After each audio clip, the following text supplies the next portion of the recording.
some of the responses started trickling in. And one of them was just like, this idea's all over the place. It doesn't make sense. And we ordered 2,000 of each book. And they sold out pretty quickly, that we had to do another print run, like fast. The officer stops me and he says, there's been a fire and I'm sorry. And I just fall to the floor. In 2022, Patty Rodriguez left her dream job as a producer and on-air co-host for one of the United States' top radio shows, On Air with Ryan Seacrest, to pursue another dream full-time. This really hurts. I want all of you guys to know that. Years earlier, frustrated with the lack of bilingual English-Spanish books for her baby, she and her childhood best friend decided to launch Leo Libros. The books are mostly small children's board books and tell the stories of Latina icons like Selena and Celia Cruz, while other volumes introduce children to the wonders of places like Oaxaca, San Salvador, and San Juan. Today, Leo Libros is in Target stores across the country and has sold over 2.5 million books worldwide. On the show today, the best-selling author tells us how lying to her mom led her to her first job in radio, why she went 3 years without getting paid, and how losing it all in a house fire gave her the perfect conditions to launch a business. She also tells us how Selena, the queen of Tejano music, played a major role in her entrepreneurial journey. I'm journalist Fernando Hurtado, and on Bísness School, I'm on a mission to map one of the fastest growing groups of entrepreneurs in the United States, Latinos. We're tracking how they got started, found success, and the most important lessons they've learned along the way. And remember, business school is expensive. Bísness School is free. All right, welcome to Bísness School, Patty. Thank you so much for coming. How are you? Thank you for having me. I'm doing great. I'm excited. Me too. You're our first guest lecturer, so... As I should be. A live cheer from our live audience. Thank you, guys. Thank you all. So you and I first met. We met in 2017. Leo Libros was already off to the races, was doing really well. We met at your Huntington Park office, but I think back then I had maybe like 15 minutes to talk to you because I was on deadline and I had to turn the story that day. So I'm excited to talk to you a little bit more now, a little longer, to hear more about the story before we even get to being in Target stores all over the country. You said in an interview once that growing up in your house was like growing up in your own little country. Why do you say that? Well, I think being a daughter of immigrants, my parents came to Los Angeles, migrated here. So it always felt, I think my mom and my dad were finding their way through this country while raising us at the same time. And they always raised us being very proud of our identity. It was about the music, the food, the TV that we watched was always in Spanish. So Spanish was my first language. I didn't learn English until I started elementary school.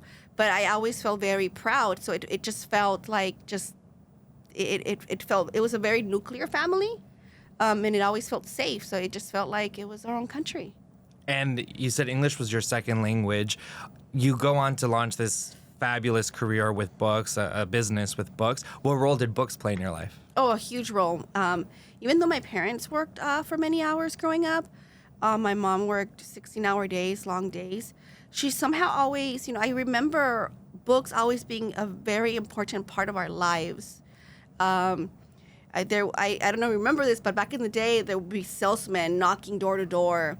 And I remember, I don't know if she bought this on an infomercial or if she bought this through a salesman that was going door to door, but she bought us this like collection of these Christian books.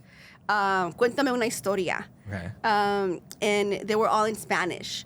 But she was really excited to have been able to find books in Spanish that she could read to us. So she would always read those stories to us. She'd end up buying the encyclopedia from one of those salesmen too.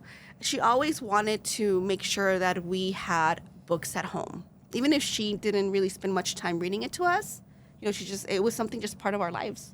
The encyclopedia is such a big deal because that was like before Wikipedia was like really big. So Yeah. encyclopedias were really expensive too. Yeah. So like, looking back, I'm like, my mom. You can see what my mom prioritized for us. And your parents were immigrants from Mexico, and you grew up mostly in Linwood, which is a city just south of the city of Los Angeles, within LA County still. What is Linwood like for people who may not be familiar with it?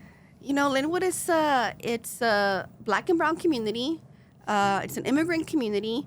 I think there was when we arrived, there was a lot of families arriving too. And I think there's this correlation because at the same time that we arrived, many of our families received amnesty from Ronald Reagan in the late 80s. So once we received amnesty as families, then there's opportunity to buy homes. So I think a lot of immigrant families were looking at cities like Linwood to plant their roots and buy their first home. So I think, that's when we saw a lot of just families moving up the social ladder. And you're doing your thing. You're a kid at this point. But then in 7th grade, you meet someone who becomes very important to you, I think personally then, and then will become very important to you professionally. Her name back then was Ariana Stein. She's now Ariana Stein. Do you remember the day you met her? I vaguely remember we were both in PE class in 7th grade. And I think one thing that drew us to each other was because we both had braces. So we identify, we're like, okay, we're not the only, like back then it was like, you're a nerd for having braces. So we identified with that and we became friends. I feel like my first best friend in elementary school was also a physical attribute. We were both short, so we like bonded. Yeah, and that's how you bond. Yeah, it's like very physical attribute based. Yeah. And then I'm sure later you found more things in common. Yeah, and then we just became friends, and we spent all of our middle school together and high school as well. So speaking of high school, I think high school marks an inflection point for you where one day you're listening to the radio and you hear something about NSYNC. Oh, yes. So NSYNC was and is my favorite boy band. But growing up, I was always drawn to, and actually, I don't even think I had the vocabulary to express it, but I was drawn to the art of storytelling through radio, through film, TV, through books. And I loved entertainment and music. Music was, I think as a teenager, we identify it with so much. Listening to the radio, to Kiss FM, and they're giving away tickets to NSYNC. And I'm like, we have to get those tickets. So I'm a senior in high school. I asked my mom if I could borrow her car. At that time, she was already a single mom. My parents had divorced. And so we only had one car. But in order for my mom to let me borrow her car, I had to kind of give her a white lie because there was no way she was going to lend me her car if I told her I'm going to drive to Burbank to try to win tickets to see NSYNC. She would have flipped out. Well, also Linwood to Burbank, for those not familiar with LA geography, that's a solid... It's like 20 miles, so in traffic it's about an hour drive Okay. in the mornings. So I told her I have to take an early class. Very early, Mom. Like it's still dark out. Can I borrow your car so I don't have to walk to school? And my mom, I get so emotional because she was a single mom back then. And she's like, sure, you take the car and I'll take the bus to work. And at that time, I didn't think anything of it. And I think now looking back, I probably wouldn't have asked her to do that for me, for tickets. That's so silly. But she did. And that moment changed my life because I got in the car, I picked up 3 of my other girlfriends, and all 4 of us drove to Burbank. And we're these 16-year-old girls, just NSYNC fans. And we go up the elevator. We see the receptionist at the radio station. And she's like, hi, how can we help you? And just us being so gullible, we're like, we're here to win tickets to NSYNC. And then now looking back, everything feels like it was just meant to be because she could have easily just said, you guys, no, go back home. What are you guys doing here? But instead, she somehow felt compelled to pick up the phone and call the studio at the back and say, hey, there's these 4 girls who want to get on the radio for tickets. And after a few minutes of waiting at the lobby, the producer for the morning show, Rick D's morning show back then, Ruben Rodriguez, that's the producer, that's him, his name, he comes out and he walks us into the studio. And we're just like these 16-year-old girls in complete awe, like, oh my gosh, this is incredible. Like, I just fell in love immediately with the building, with just all the equipment, the microphones, the panels, all the buttons. And we're right there in front of Rick D's. We play a game live on the air for these tickets, and we win the tickets. And it was just so magical. And we're walking down back to the car, and the producer is escorting us out, Ruben. And I don't know, something, it was like, it's now or never, Patty. It's now or never. It's now or never. And I was so scared, but somehow I blurted it out. Are you guys hiring? And he looked at me and he said, no, we're not. How old are you? I said, I'm 16. He's like, well, you have to be 18 to be an intern. But if you give me your phone number, I can call you if there's any openings. And I'm like, absolutely. So I gave him my number, and I never thought I would hear back from him. So I'm like, I'm a 16-year-old kid. But a few weeks later, he calls me. Oh. And he asked me if I'd be open to go up and help for a few days a week. And mind you, I'm still in school. I'm a senior. And I'm like, gosh, I have to lie to my mom again. More zero period classes. More zero period classes. And I did it for a few weeks to just go and help. And then I graduated high school, and helping kind of became a little bit more, I kept doing it a little bit more. But I was driving up. I did buy a car after high school. When did you tell her the truth about zero period? I don't think I've actually sat down and told her yet. No, I don't think I don't think she like fully knows. I think she's heard me tell this story a few times, but I don't think she has like grasped it yet. And I started going there in the mornings while being a student at Cerritos College. And I mean, I think, now we're in the era of Spotify, Apple Music, but back then, not only was radio really big, but Kiss FM was really big. Rick D's was really big. Biggest radio station on earth. Household name. Yes. all over the States. I think Kiss FM was one of the biggest revenue generating stations in the U.S. at least. So this is a huge opportunity, and you're plopped in there. And what was your day-to-day like? What was your job? What were you doing? At the first few weeks and months, it was really just helping answering phones, coffee runs. But I didn't care. To me, I was like, I just want to be here. I'll do whatever anybody wants. Sometimes I'd cover desks for the assistants or executives and answer the phones, and it's like whatever you want. I remember even knocking on doors and be like, "Do you want your office clean? I'll clean it." I was just like, I'll do whatever anyone needs for me to do. And then at one point, as you spent some time there, you said your desk was uniquely positioned. Tell me about that. They gave me a cubicle, which was really exciting. And the cubicle, it was a corner cubicle. And the location of this cubicle was really interesting because it's a corner cubicle that is between the programming department and the promotions department. And I was in promotions. So I got to see executives crossing to the departments constantly. And sometimes they will stop in this intersection to just chat because they will find each other and just chat. So this particular morning, Ryan Seacrest had just recently been hired to lead the morning show at Kiss FM. And the producer of Ryan's show at that time, Dennis Clark, is walking toward the promotions department from programming.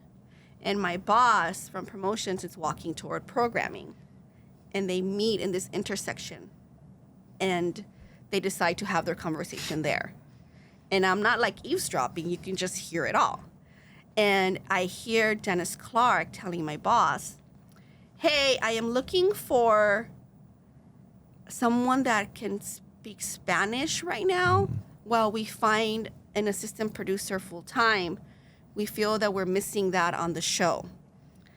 and I'm listening to this conversation. My body just starts shaking and I start sweating. And I'm like, this is meant to be. I am meant to listen. I am meant to listen to the story. I am meant to be here.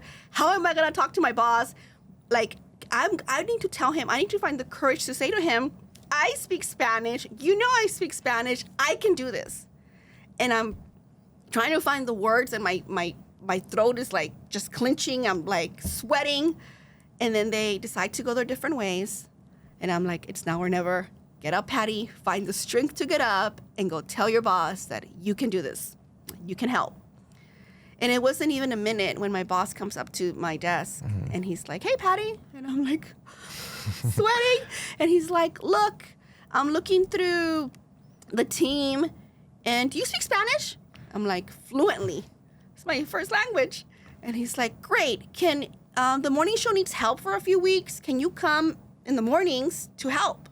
And I'm like, absolutely. And then he says, but after you're done, you still have to come do your hours here. And you won't be getting paid. Like, it's just to help. Okay. And I'm just like, I'll do whatever I have to do. I'm like, absolutely, I'll do it. And I did that for a few weeks until I found the courage to go up to Dennis Clark's office and say, I know you're looking for somebody, but I'm willing to learn because I want to be part of this team.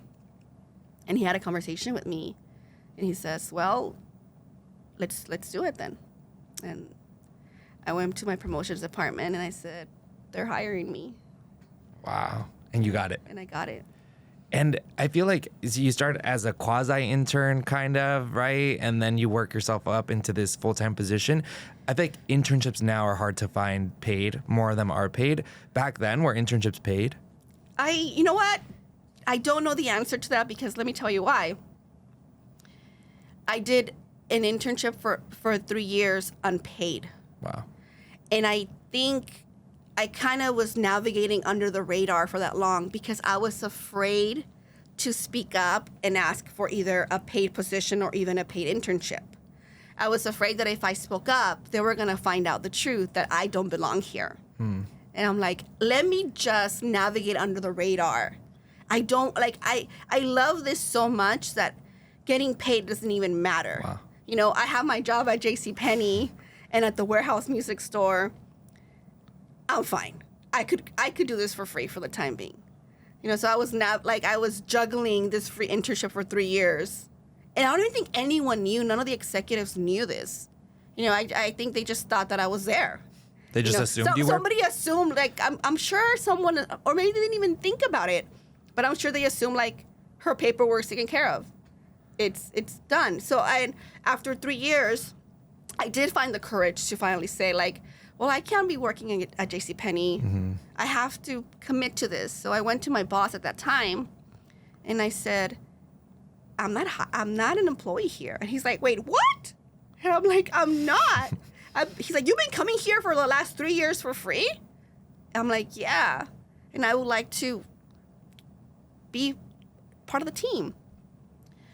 And he said to me, well, why should we hire you? Kind of like a little snarky about it.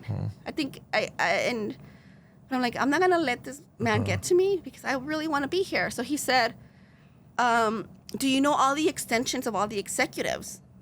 And I said, well, no, I don't. And then he's like, well, how can I hire you if you don't even know that? Wow. And I'm like, okay. So I printed a copy of all the extensions of all the executives that day. And I went home and I memorized all of them. Wow. And I went back the next day and I knocked on his office and I said, and I handed the sheet to him. I said, here, quiz me. Just choose a name and I'll give you the extension. And he was just like, wow, okay. And he gave me a name and I gave him the extension number. Wow. and he hired me there. You shut him up, basically. Yeah, but you know, it's like, I think now looking back, I could have easily just gone back into my cocoon, right? And just hid and really believed even my own thoughts, which was like, I don't belong here. You know, but sometimes the wanting to follow your dreams has to be a lot bigger than the fear to keep you from those dreams.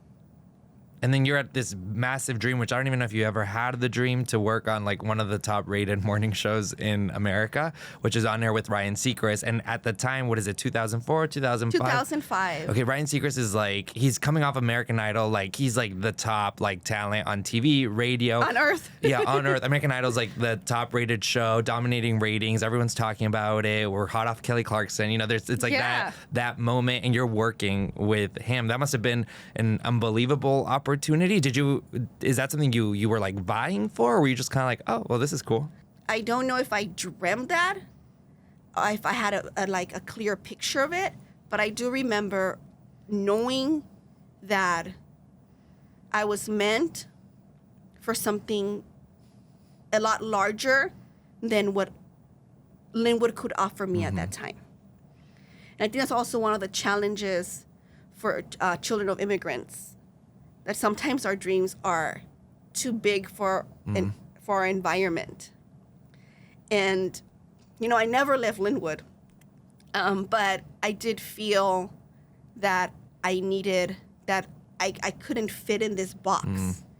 And sometimes that's where imposter syndrome comes too, because where we come from, there's almost a guilt to have these type of big dreams.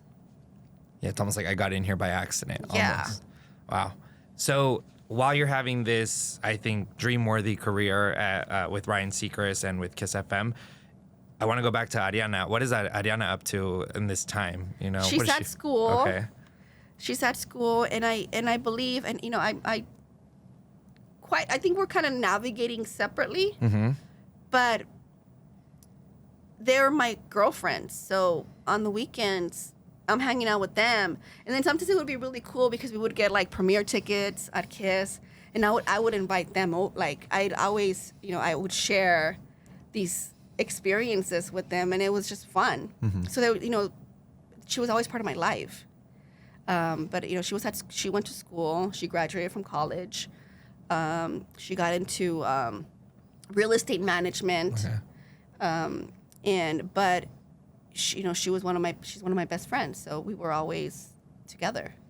So you guys have that like traditional best friend dynamic, I imagine. But then you guys also have something a little that goes beyond that, where you pitch businesses to each other a lot as you're kind of navigating life. Tell me a little bit about those ideas you guys had.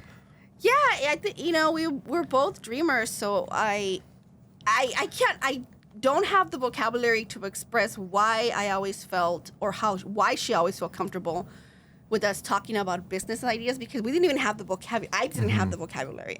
It was just like, to me, it was like, I just want to create something that to give to the world, and you know, whatever that could be.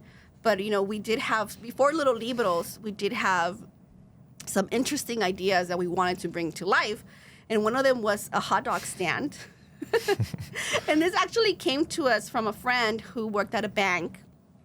And Ariana comes to me, she's like, you won't believe who brings in the most deposits at the bank. And I'm like, who? The hot dog stands. And I'm like, oh, let's do a hot dog stand.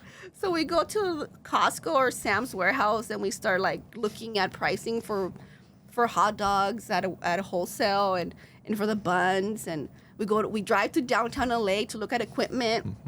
And then we're like, okay, we got to scout a location.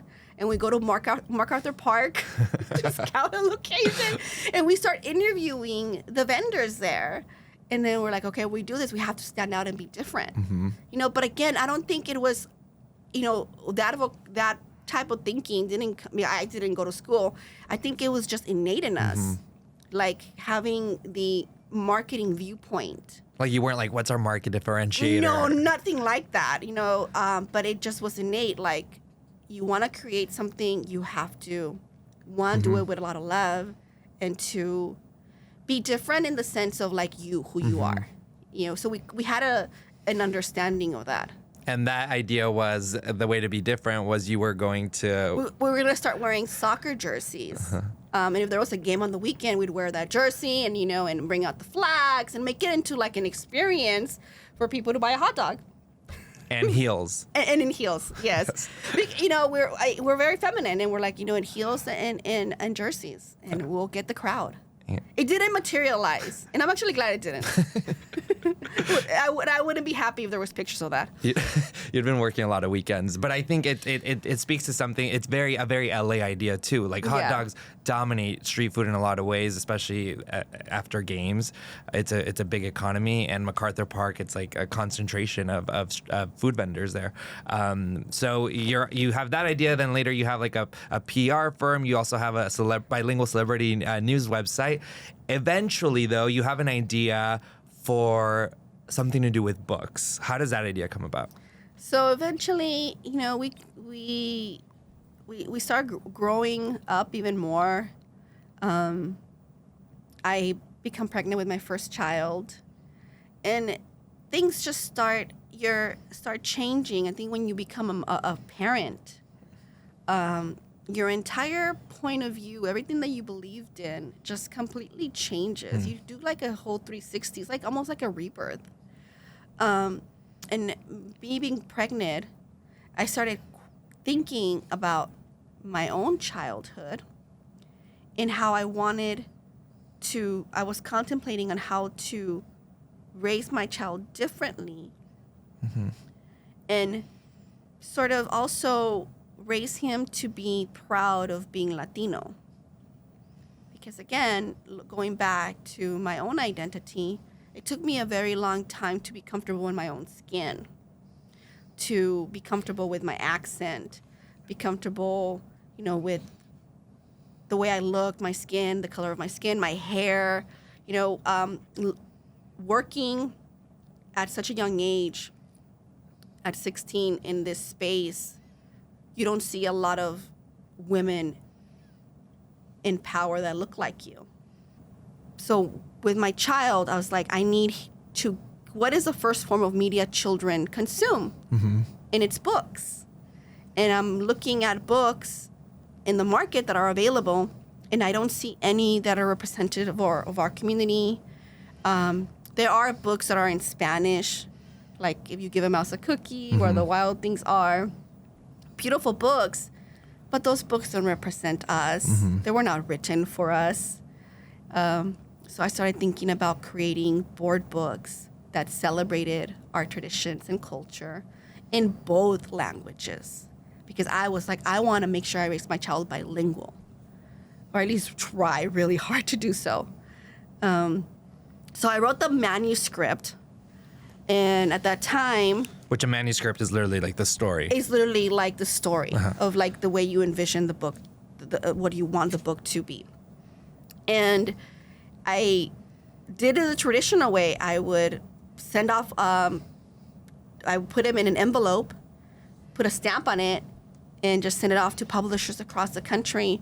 I would search for editors online and see if I could, you know, write them an email. And I would, and for a small window, I really believed in this idea. I was like, it's foolproof. Like, it doesn't exist in the market. And there's so many other mothers just like me that are looking for these books. But then some of the responses started trickling in. And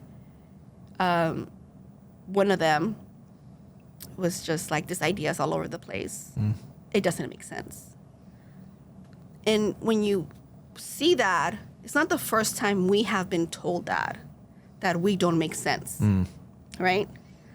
But at that time, I think after having my son and going through postpartum depression, I didn't have the mental capacity to be able to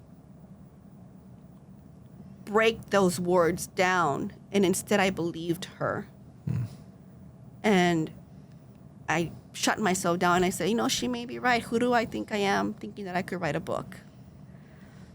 And I just forgot about the idea. And a few months later, I'm driving home from work, from the station. And I'm driving down the road, and I see police cars parked on my block, and I keep driving more, and I see fire trucks. And I keep driving a little bit more, and I see smoke And then I'm like, wait a minute, that's my house. And I remember just kind of like leaving my car in the middle of the road and running toward my house. Just so scared. And the officer stops me and he says, there's been a fire and I'm sorry. And I just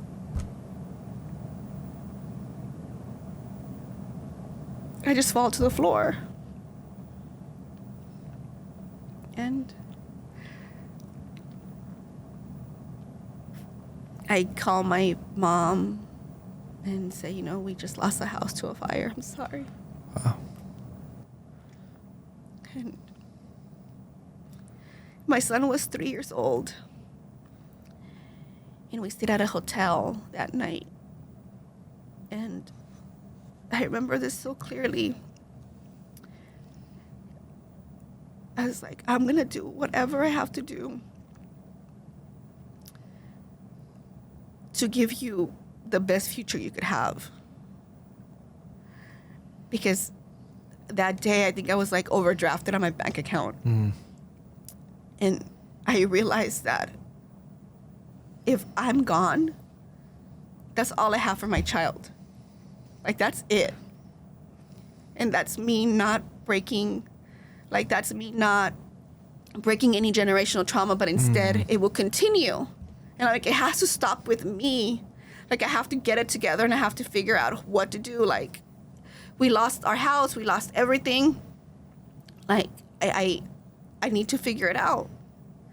And I remember the books. And I was like, I have to do this. I have to figure out a way to do this myself. And I took the money from the insurance. Some of the money, not all the money. And I called Ariana. And I said, remember this idea that I had? And it all worked out because she had just had a baby. Okay. So she was also looking for these tools for her child to raise them bilingual. And this was August of 2013. And I said, let's do this together. And we agreed to do it together. And, August 2014. It was August of 2014. And we agreed to do it together. And we registered the name officially. And we created Little Libros. So you decide to take the plunge, and you have this big goal to have 3 books at first? Yeah, again, and I look back and I don't have the marketing tools. This is just innate, but I'm thinking if we're going to stand out and we want to be known as a real publisher, we can't just release one book. We have to show our customers and everyone that we're serious about this. We're going to release 3. And we started working on creating those 3 books. And we started in August of 2014. And December 2014 is when we received the printing, the printed books. And we ordered 2,000 of each book. So And what were those books about? It was, the first board book was Loteria, first words. Second was Counting with Frida. And the third book was Zapata Colors, book by inspired by Emiliano Zapata. And we released them December of 2014, and they sold out pretty quickly. That we had to do another print run, like, fast. And how are you promoting them at that point? All on Instagram at that. I had a pretty, good following because of the radio. So it just felt, it was just natural. And I think what really helped build that trust was there was already trust. I had been sharing my life with our listeners for the last 10 years. They knew everything about me, the ups and the downs, everything about my family. They have been following me through my journey as a mother, as a new mother, through my journey, when we lost the house and me building myself up, not just, emotionally, but my entire family trying to bring back and build back this home that we had lost. So it just, they were, our customers and my followers are just incredible. They were rooting for us from day one. And, I don't think they knew how valuable or how much they needed these type of books for their children. I don't think any of us knew. And so when they came out, it just felt like family. Yeah, and I want to make a big emphasis on the fact that it wasn't just bilingual books. They were also in culture books, you could say. It wasn't just, we're going to translate the story about a bear and have it in 2 languages. These are cultural icons. Later, you have a Selena book. Do you have a Celia book? Yes, Celia we do, Cruz. Celia Cruz. Yeah, an icon, you name it. You guys have it. But of course, 2,000 books of each. That's around 6,000 total. Is that enough to... make ends meet and kind of like live your life and no, not at all. No, we're still working full time at our jobs. I'm still waking up to go to the morning show on the radio, and it was a little scary to juggle both and then come home and be a mom. But for me, and I think for both of us, we were in the zone. We're like, we're gonna figure it out, and. As soon as we received our first batch of books, we just knew there was something special here, and we were envisioning where these books belonged. And where was that? And where do we shop, Ariana? Let's write this down. Where do you go grocery shopping? Where do you go buy for supplies for home? And the first one was Target. Okay, that's where we give our money to Target. We give a lot of our money to Target all the time, and that was the first one on the list. And we're like, we have to figure out how to get these books into Target. And I kind of already knew. We don't really have to find the executive who makes the decisions. We just have to find the address, because I kind of already knew the way things work behind the scenes when it comes to shipping. Because in radio, when I was being an assistant, I would always get asked to go check the mail. And I was the one that would have to go through the mail and then look whether something needed to be trashed, belong in the trash, or if it was important enough for me to share with my boss. And I'm like, that's exactly what probably happens at Target as well. So let's just make it really pretty, so the person who has to make the trip to the mailroom will be so inclined to walk this to the executive's office. And that's exactly what we did. We did a beautiful care package with our books, and we got a call a few weeks later from Target. Saying? They were like, can we talk to your publisher? And we're like, well, it's us. They're like, no, really, the one that makes these books. I'm like, it's us. Wow. We are the publisher. And they're like, really? These books are fantastic. And we're like, thank you, we know. No, and they were great. They were the first mass retailer to believe in us. Not just like any retailer, the 8th largest retailer in the country. Yeah. And like you said, everyone goes to Target, and to have a book in Target, I feel like anyone could laugh that off. Like, you're not going to get your book in Target. That's funny. But this is also timeline-wise, this is what? This was 2015. So a year after you launched. Yeah, a few months. You get a call from Target, and they say, what, give us 2,000 books? I think they were asking for 3,000 per title. At the time, it's give or take. And we just said, yes, we'll figure it out. And we had enough money from the first 2 print runs to be able to pay for this Target print run. Wow. And, you're like, you say yes, and then you figure it out. I think we were just in the zone, and we were at 800 stores that year. Wow. And we started with 3 books, and now we have 12 SKUs at their Target stores. Wow. Yeah. And all the while this is happening, there's a role that Selena Quintanilla, the Queen of Tejano, plays in your life. So one day you're scrolling on social media. I think this is important to kind of understanding your full story and like who you are as a person. You're scrolling on social media. You see a picture of a lipstick with a Selena logo from MAC Cosmetics that is posted by makeup artist Jose Antonio Figueroa. And you stop. Why? Yeah, so we all love Selena. She's our queen, right? She's our goddess. I'm scrolling and I see this really well, image of a lipstick with a Selena signature on the side. And I'm like, oh my God, MAC is finally going to release this.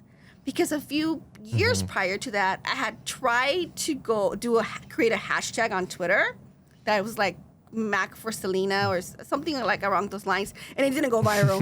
I tried a few times. I was like, it has to go viral. It didn't, but I had sent an email to corporate when I had started this hashtag, and I had said to them, you guys should do a Selena lipstick. And I got a reply back from an executive, and they were like, are you with the Selena Quintanilla family? And I'm like, no, I'm not. I'm just giving you a suggestion. And then he replies back with, oh, okay, thank you.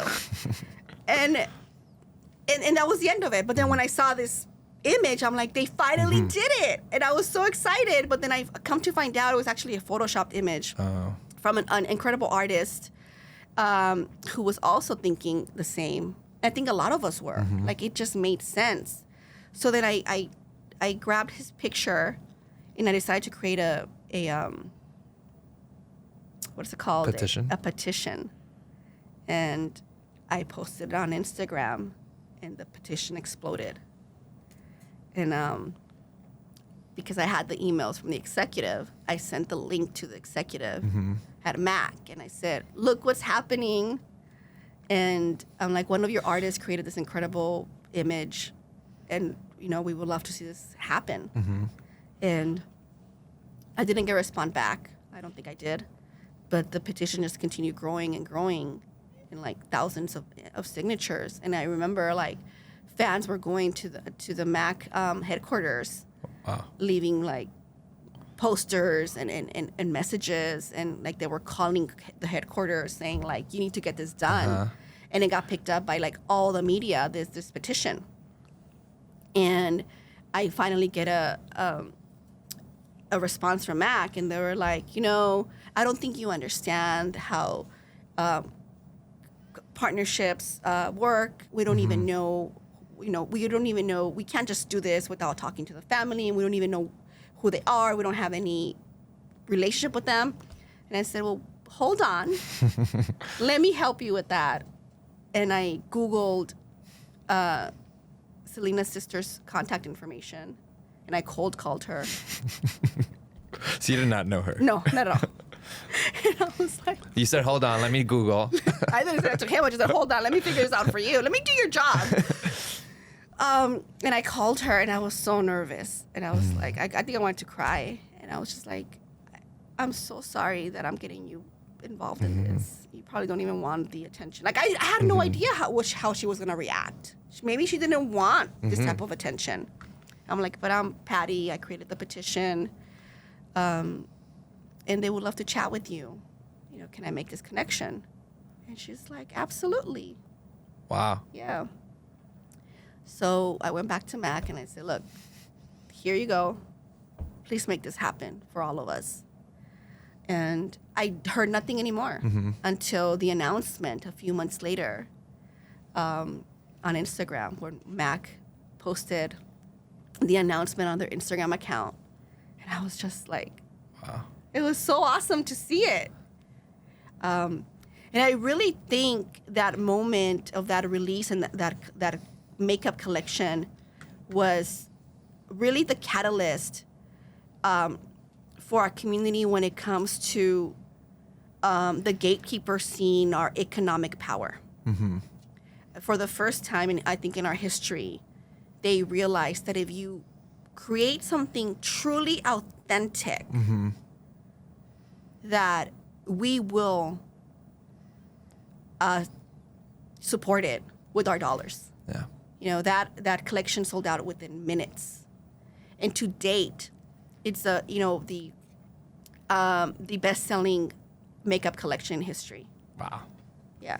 And what I think is interesting about this is you were the, what's the word, like the enzyme that connected them, and then you decided to take a step back and let it be the Quintanillas family thing that they do. Yeah. But you were certainly, like, you helped out, and you were the facilitator, and you kind of set that up. or help set that up. I know you probably don't want to take too much credit, but you certainly did help.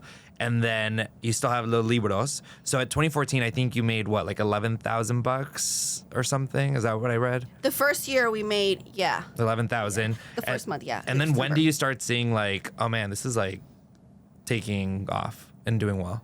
You know, we Ariana and I ended up going to, I think it was 2015. We ended up going to a publishing convention, and we meet to network, and we meet this incredible man by the name of Brad Farmer, who's the CEO at Gibbs Smith. Okay. And we're at dinner, and I start talking about Little Libros and the mission and why we created this, and we get a call from him after this conference, and he wants to meet with us. And he's like, you guys have a lot of potential. You both do. This is wonderful. This doesn't exist in the market, and I want to help. We want to help you continue reaching more. And we signed on with Gibbs Smith for distribution. But at that time, we were already at Target. We were already at Barnes & Noble. Wow. We were already at museums. But what they were able to do is continue elevating us. And we just, you know, our money, the income, our gross sales were doubling yearly. Wow. Yeah. Wow. And we were, began bringing in a team, you know, slowly. We had my brother come help with shipping. Then we hired an operations manager to help us with, you know, just the logistics of things. And we began building a team. And I think when it really felt real was when Ariana found an office in Huntington Park for us to rent and make it our headquarters. And we were like, if we really want this to be real, we have to have our logo in the lobby. That's when we know it's real. Nice. And we had someone come and install our logo, and we're like, this is real. And it's one of those cool like 3D logos, right? Yes, we're like, it's not gonna be like a decal. It's gonna be a real, legit 3D. I think the first interview we did it in front of that. Yeah, You kind of have we were to. so proud of that. Yeah, that looked expensive. We do a lot of local community events, and just the reaction from parents and grandparents whose, you know, language is Spanish is their only language. And for them to share with us that for the first time they were able to read to their grandchild. Like, that's priceless. And that's what Little Libros is doing, creating those memories and building on that. And we've been doing it for 10 years, so we already have a generation of children who grew up with our books. And it's just so exciting to see that they have these books. We didn't have those books. No. But our kids do. So all the while you're still working on air with Ryan Seacrest. 2022, you decide to leave that job. Why? It was one of the hardest decisions I ever made in my life because I just loved. I love Ryan. I love the entire team. You know, Ryan has been one of my greatest mentors throughout my career. But it was time. I now have 2 kids, and I wanted to be there more for them, and that meant, you know, drop-offs at school in the morning, which I never was able to do, and now I can do that. And I also wanted to explore other types of storytelling, which was, you know, coming from radio, podcasting, and, you know, tell more of our stories through that that way, and also through film. So I made the decision to leave. And I don't want to say that I will never be back. It was the most incredible years of my life and the community that I built. But sometimes you have to let go of things, even though they're perfect as they are, so you can continue growing. And those are the toughest conversations you have with yourself. And no one else can make those decisions for you but you. And you have to trust in yourself, because even my mom, she called me, like, she was scared. She's like, you can't leave. You know, like, they pay you well. Like, that's her, like, you know, our parents, they pay you so well. And I'm like, Mom, but I have Little Libros. But for her, it was still like, even though you have Little Libros and I see the success, it's not like a job where you get a check and you get a check. Yeah. You know, Benefits. and benefits. It's corporate America. Yeah. I think health benefits. Yeah. And she was scared for me. But I remember telling her, like, Mom, I can't talk to you right now because then you're going to make me doubt myself. Yeah. I have to let go. And I'm like, but I have wings now. Mm-hmm. And your own thing. Yeah, which is... like I have wings. Like this show and the community that I built gave me the wings that I needed to fly. Yeah. And I remember having this conversation with my oldest son because he started crying when he heard the announcement on the radio. Oh, wow. Yeah, and he's like, you're leaving because of me. And I said, no, it's not because of you. It's because I want to spend more time with you. And I told him, there's going to be instances in your life when you're going to have to let go of good things. And it's going to be really hard to make the decision. But you have to trust your heart and know that even greater things are coming. So I had to have this conversation with my 12-year-old because, that's exactly what we're doing. We're helping shape and mentor the next generation. Great. And now, to wrap this up, you, with Los Libros, how much are you generating now? And how many books are you selling a year? And who's reading these books? So we started with publishing board books for the younger readers. And now we are also focusing on creating picture books for older readers, ages 4 to 8. And we are also extending our line to non-book products like puzzles and board games. Last year, we made $2.7 million. Wow. And, this year we're expecting to do the same or a little bit more. And we just want to continue growing. We just had an incredible a partnership with The Honest Company, with Jessica Alba, my boss crush, where they released a limited edition diaper print inspired by one of our books, La Catrina, to celebrate fall and Dia de Muertos. And it's just incredible now, looking back at the last 10 years, how growing up and navigating this career, it felt like we were doing it by ourselves. But we have found each other. And we're no longer doing it alone. We're uplifting each other now. And that's something I never imagined in a billion years. I love that. Well, Patty, you didn't go to business school, but you are now a Bísness School graduate. And to commemorate that, I'm going to ask you 4 rapid fire questions. Okay. All right. So my first question is, what is your earliest money memory? Okay, so my first earliest is asking my mom to buy me a box of M&Ms so I could sell them at school. But I was so hungry that I ended up eating the entire box of chocolates and didn't sell one. The whole box? Yes. Love that. Okay. You were hungry metaphorically as well. Yes. If you had a business school course, what would it be called and why? How to build with community. Little Libros is an example of that. We couldn't have done it without our community. There's no way. It was created for us and by us. Patty 101, how to build with community. Yeah. Okay. What's the worst business advice you've received? I don't know if it's a business advice, but I think the worst thing is anyone can say to you is, well, you can't do that. Because unfortunately, sometimes we believe it. Yeah. What's the best advice you've received? Best advice. I think from my mom.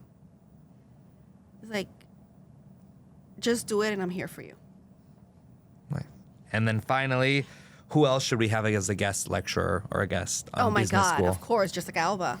Will you help us get her? Yes. Okay, thank you. I think I know her. I think you know her a little. Well, Patty, thank you so much for coming by Business School. Really appreciate it. Thank you for having me. Thank you.